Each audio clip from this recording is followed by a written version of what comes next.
writing this under an appreciable mental strain, since by tonight I shall be no more.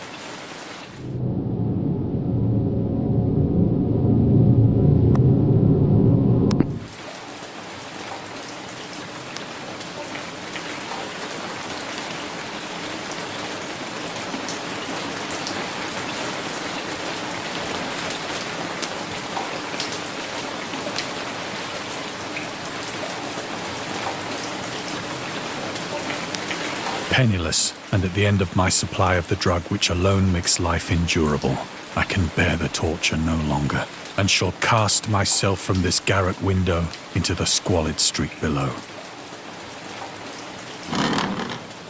Do not think from my slavery to morphine that I am a weakling or a degenerate. When you have read these hastily scrawled pages, you may guess, though never fully realize, why it is that I must have forgetfulness or death.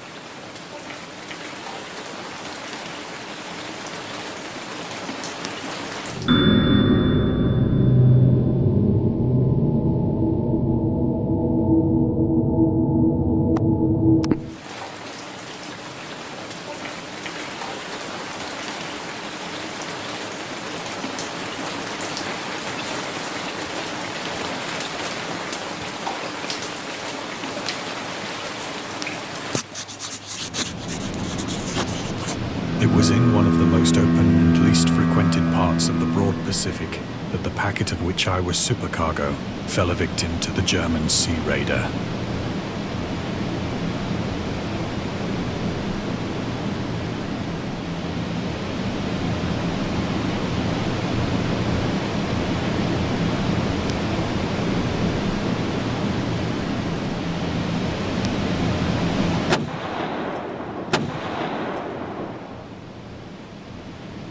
The Great War was then at its very beginning, and the ocean forces of the Hun had not completely sunk to their later degradation.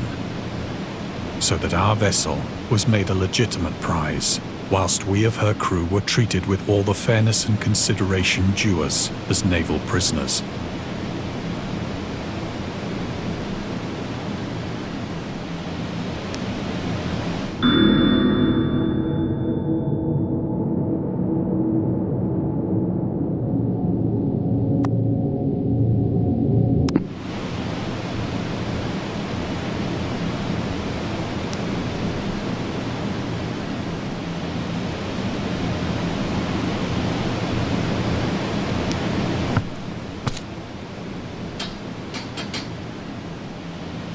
So liberal, indeed, was the discipline of our captors, that 5 days after we were taken, I managed to escape alone, in a small boat, with water and provisions for a good length of time.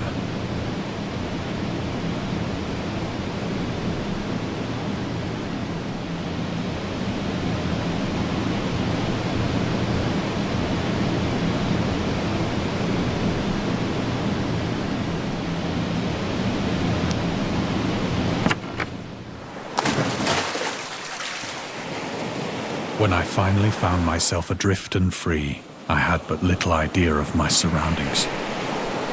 Never a competent navigator, I could only guess vaguely by the sun and stars that I was somewhat south of the equator. Of the longitude, I knew nothing, and no island or coastline was in sight.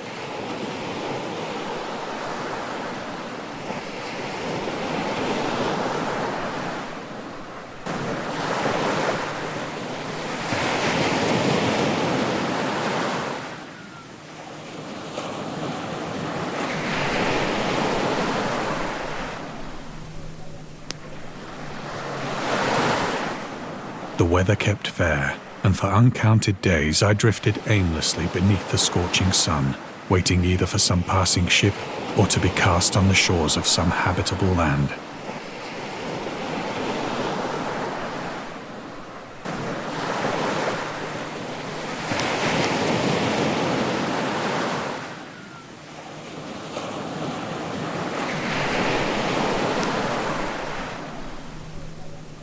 But neither ship nor land appeared, and I began to despair in my solitude upon the heaving vastness of unbroken blue. The change happened whilst I slept. Its details I shall never know. For my slumber, though troubled and dream-infested, was continuous.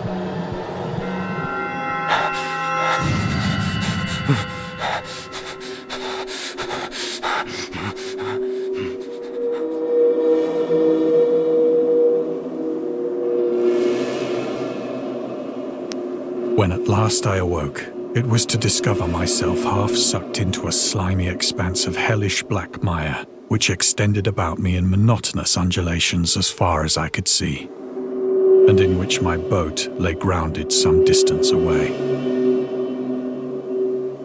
Though one might well imagine that my first sensation would be of wonder at so prodigious and unexpected a transformation of scenery, I was in reality more horrified than astonished. For there was in the air, and in the rotting soil, a sinister quality which chilled me to the very core. The region was putrid with the carcasses of decaying fish, and of other, less describable things which I saw protruding from the nasty mud of the unending plain. Perhaps I should not hope to convey in mere words the unutterable hideousness that can dwell in absolute silence and barren immensity. There was nothing within hearing, and nothing in sight, save a vast reach of black slime. Yet the very completeness of the stillness and the homogeneity of the landscape oppressed me with a nauseating fear. The sun was blazing down from a sky which seemed to me almost black in its cloudless cruelty, as though reflecting the inky marsh beneath my feet.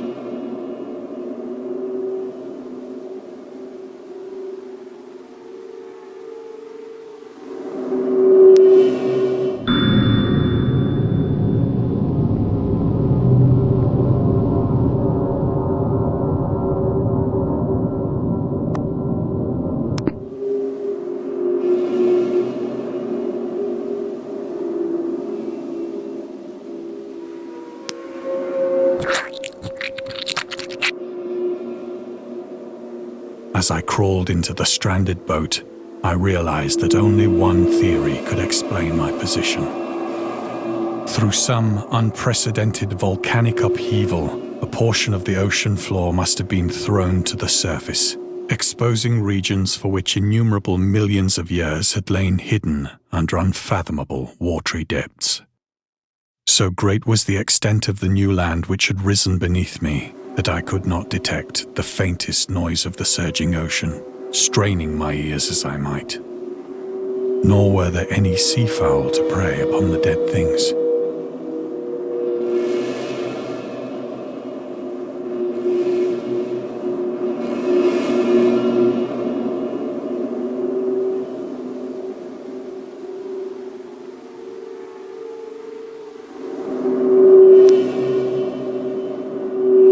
For several hours I sat thinking or brooding in the boat, which lay upon its side and afforded a slight shade as the sun moved across the heavens. As the day progressed, the ground lost some of its stickiness and seemed likely to dry sufficiently for traveling purposes in a short time. That night I slept but little, and the next day I made for myself a pack containing food and water, preparatory to an overland journey in search of the vanished sea and possible rescue.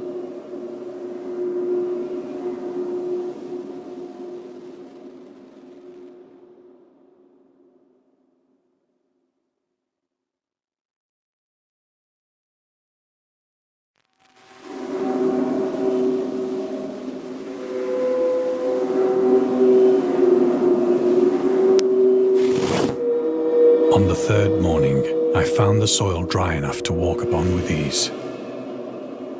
The odor of the fish was maddening, but I was too much concerned with graver things to mind so slight an evil, and set out boldly for an unknown goal.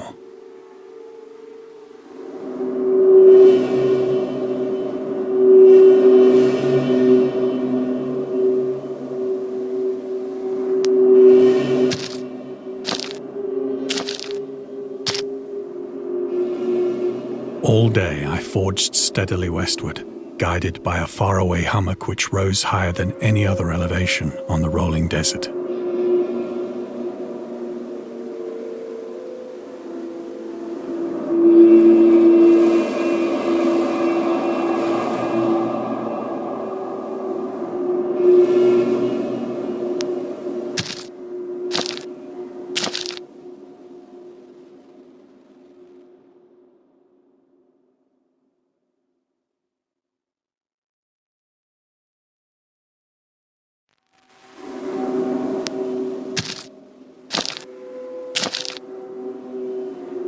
That night, I encamped, and on the following day still travelled toward the hummock, though that object seemed scarcely nearer than when I had first espied it.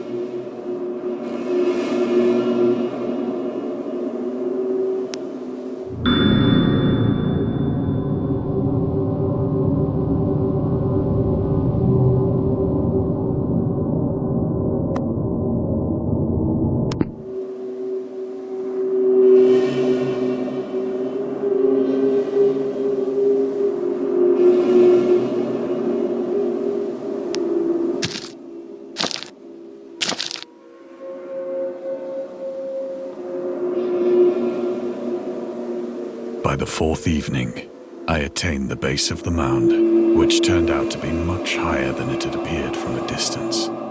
An intervening valley setting it out in sharper relief from the general surface. Too weary to ascend, I slept in the shadow of the hill.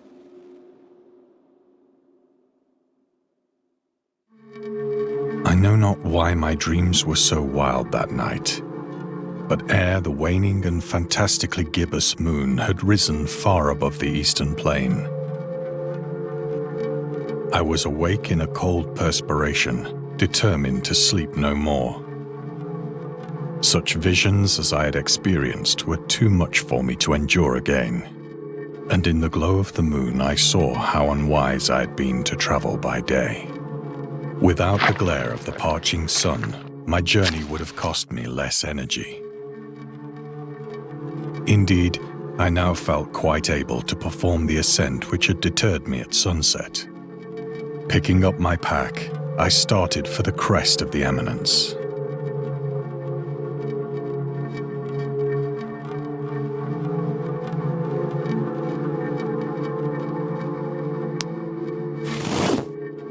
I have said that the unbroken monotony of the rolling plain was a source of vague horror to me.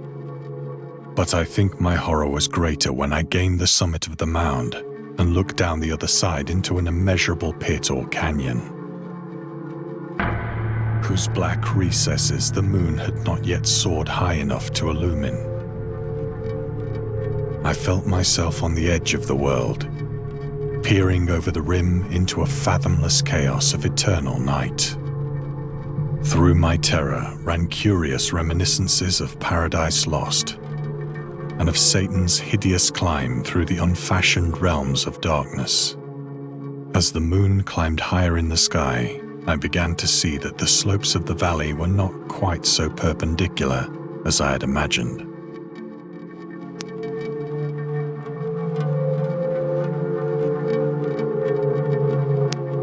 Ledges and outcroppings of rock afforded fairly easy footholds for a descent, whilst after a drop of only a few hundred feet, the declivity became very gradual.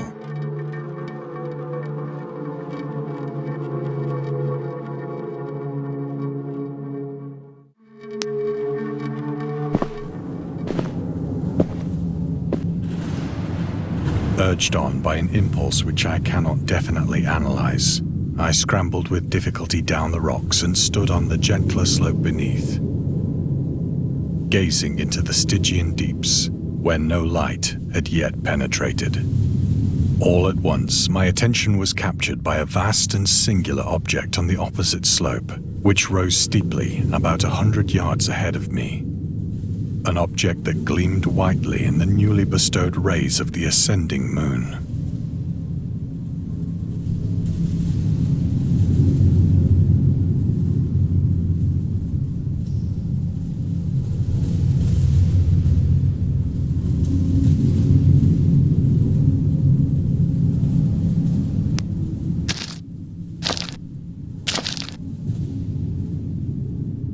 That it was merely a gigantic piece of stone, I soon assured myself.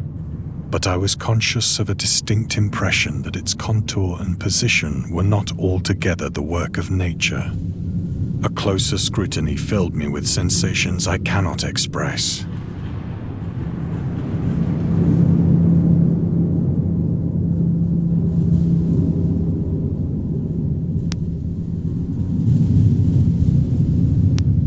For despite its enormous magnitude, and its position in an abyss which had yawned at the bottom of the sea since the world was young, I perceived beyond a doubt that the strange object was a well-shaped monolith, whose massive bulk had known the workmanship and perhaps the worship of living and thinking creatures. Dazed and frightened, yet not without a certain thrill of the scientist's or archaeologist's delight, I examined my surroundings more closely.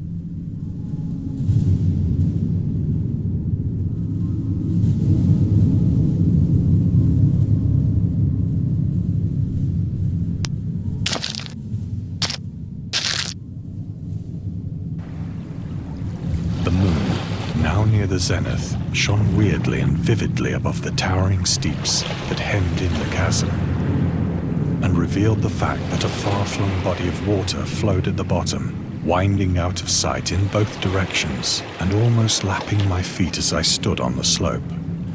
Across the chasm, the wavelets washed the base of the cyclopean monolith, on whose surface I could now trace both inscriptions and crude sculptures.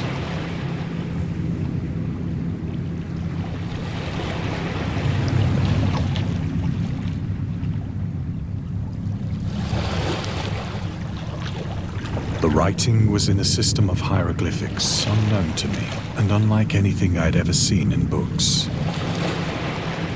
consisting for the most part of conventionalized aquatic symbols such as fishes, eels, octopi, crustaceans, mollusks, whales, and the like. Several characters obviously represented marine things which are unknown to the modern world, but whose decomposing forms I had observed on the ocean-risen plain. It was the pictorial carving, however, that did most to hold me spellbound.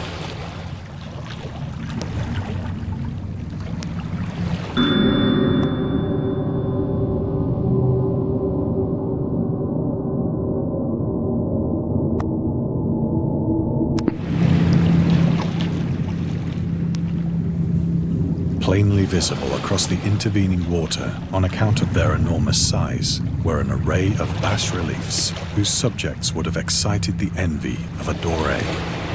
I think that these things were supposed to depict men, at least a certain sort of men, though the creatures were shown disporting like fishes in the waters of some marine grotto,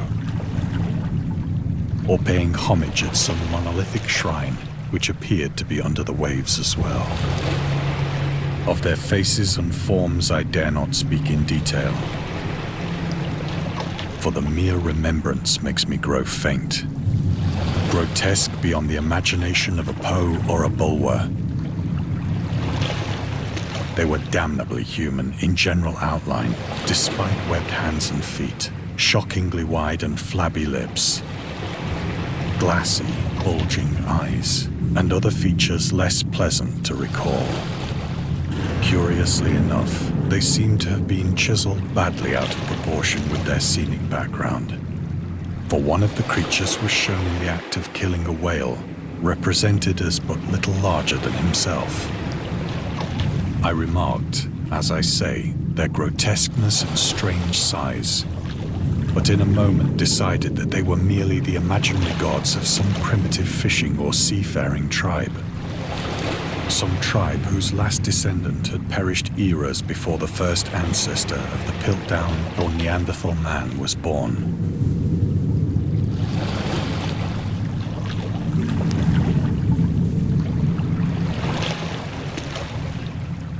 Awestruck at this unexpected glimpse into a past beyond the conception of the most daring anthropologist, I stood musing whilst the moon cast queer reflections on the silent channel before me. Then, suddenly, I saw it. With only a slight churning to mark its rise to the surface, the thing slid into view above the dark waters. Loathsome, it darted like a stupendous monster of nightmares to the monolith.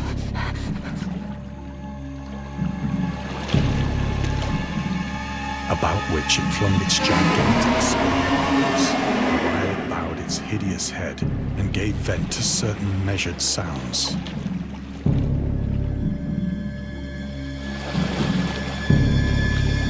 think I went mad then. Of my frantic ascent of the slope and cliff, and of my delirious journey back to the stranded boat, I remember little.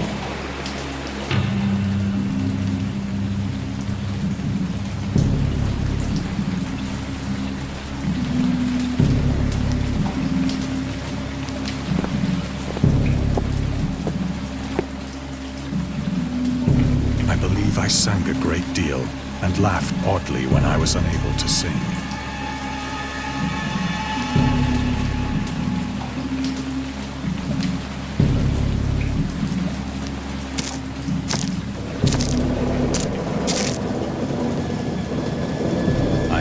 Distinct recollections of a great storm sometime after I reached the boat. At any rate, I know that I heard pearls of thunder and other tones which nature utters only in her wildest moods.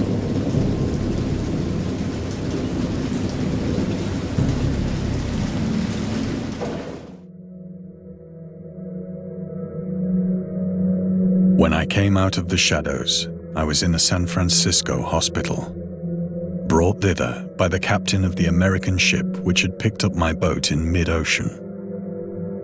In my delirium, I had said much, but found that my words had been given scant attention.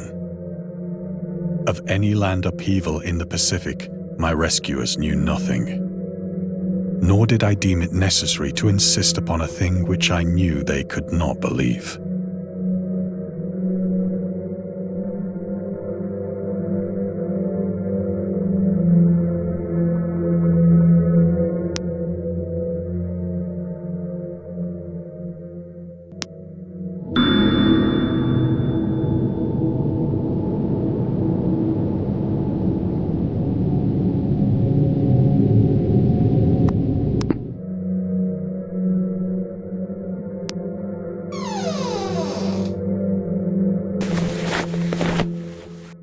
Once I sought out a celebrated ethnologist and amused him with peculiar questions regarding the ancient Philistine legend of Dagon, the fish god.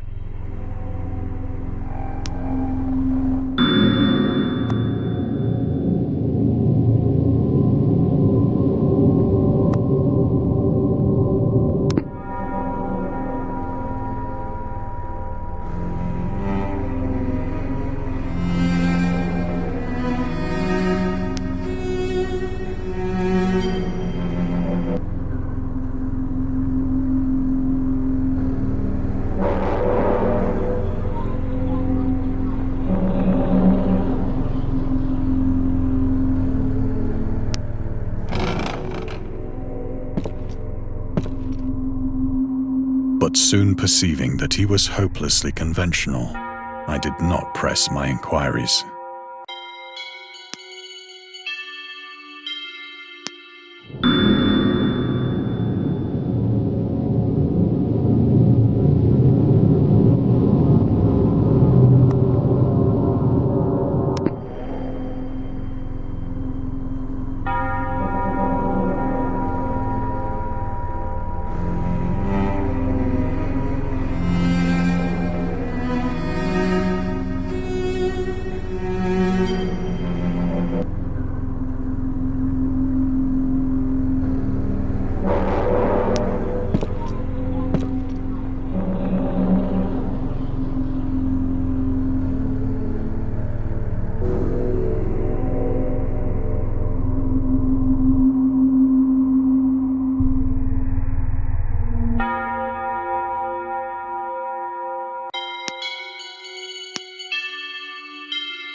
It is at night, especially when the moon is gibbous and waning, that I see the thing. I tried morphine, but the drug has given only transient surcease and has drawn me into its clutches as a hopeless slave. So now I am to end it all, having written a full account for the information or the contemptuous amusement of my fellow men.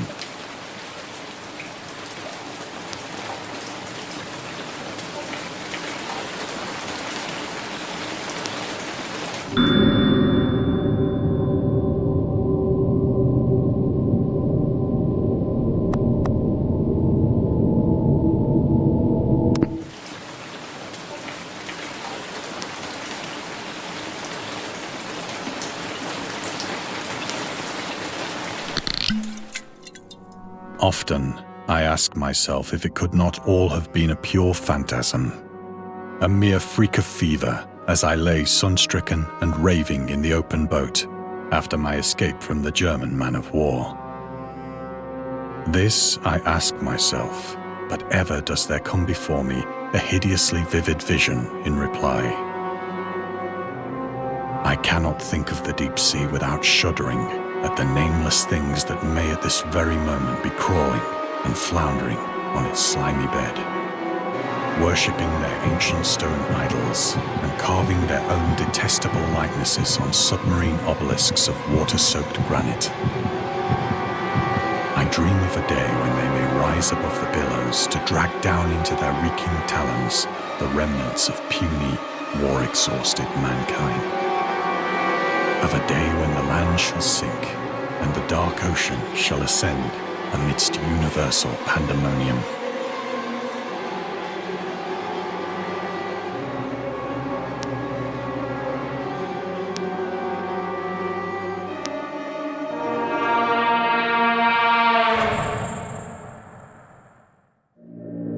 The end is near.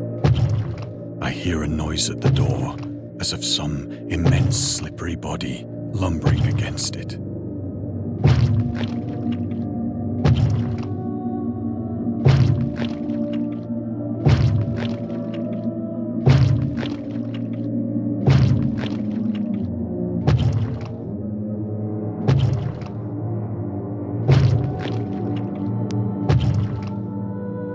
It shall not find me.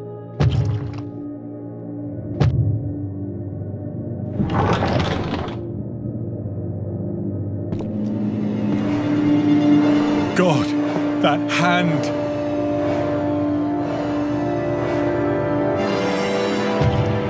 The window! The window!